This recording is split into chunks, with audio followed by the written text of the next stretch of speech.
Madame Guilbeault est une conteuse extraordinaire, je pense que... Et la Corriveau, bien, on savait qu'elle avait déjà fait son livre, Il était 100 fois la Corriveau.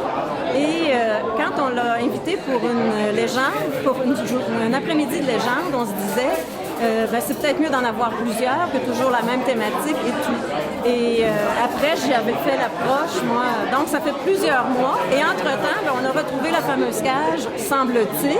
C'est pas sûr, mais c'est peut-être celle-là.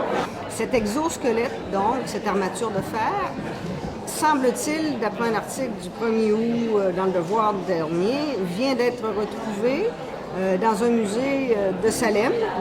On connaît les sorcières de Salem. Alors, est-ce que c'est un hasard si c'est retrouvé là ou pas? Dans un musée, donc le Essex Peabody Museum, pas très loin de Boston. Alors, Philippe Aubert de Gaspé, d'abord, ce qui est important de savoir, c'est qu'il a été le premier à mettre par écrit la légende de la Corriveau. Avant, c'était vraiment purement oral comme histoire. Et d'autre part, dans sa version, Philippe Aubert de Gaspé, sa version n'est pas très exagérée, en ce sens qu'elle a tué 2 hommes. Il y a eu 2 meurtres dans cette maison-là. Est-ce que c'est elle ou non? Ça, on ne le sait pas. Mais selon Philippe Aubert de Gaspé, c'était surtout aussi l'histoire s'est intégrée dans les anciens Canadiens et ça s'appelait Une nuit chez les sorciers. Alors, c'était des feux follets, en fait, qui étaient le long de l'île d'Orléans.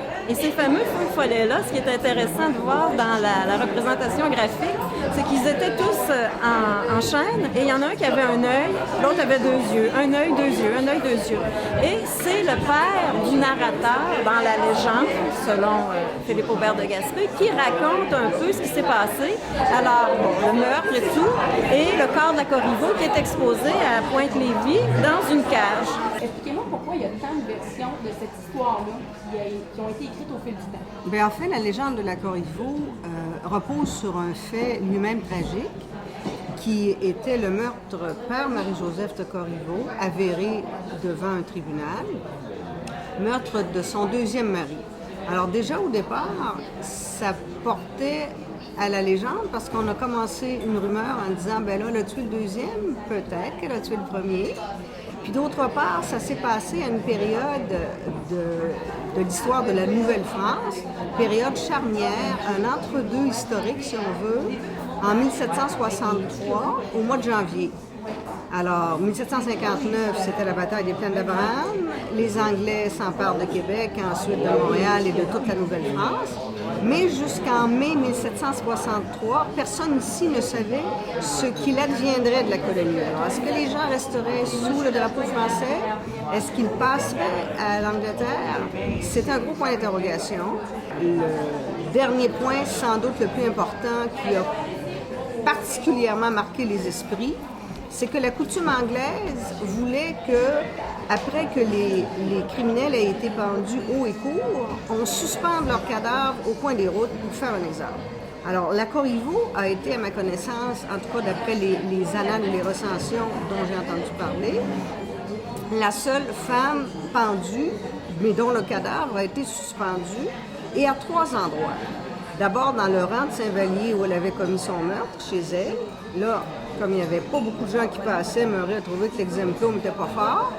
Il a fait transporter une première fois le cadavre de la Corriveau, suspendu dans le village de Saint-Vallier-de-Bellechasse. Les gens ont protesté, ils sont allés en doléance auprès du conseil paroissial, qui a, lui, fait des représentations auprès de Murray, qui, à ce moment-là, a encore décroché le cadavre et l'a amené à la Pointe-Lévis.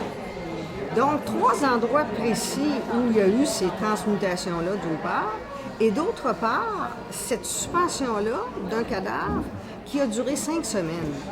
Alors, je fais grâce des détails, mais on peut s'imaginer que ça devait être absolument atroce.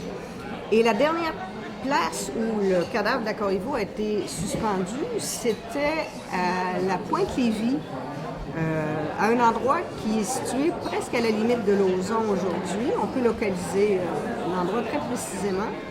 Et c'était l'endroit où tous les habitants de la côte sud, de la rive sud, à partir de Lobinière jusqu'à certainement Rivière-Ouelle, qui allaient mener leurs marchandises au marché de Québec, devaient obligatoirement passer. Alors, imaginez aussi l'impact que ça a donné en termes quantitatifs avec l'achalandage qu'il y avait là. Les gens retournaient dans leur village, racontaient des histoires, racontaient le tableau qu'ils avaient vu. Et là, les fantômes se sont mis de la partie.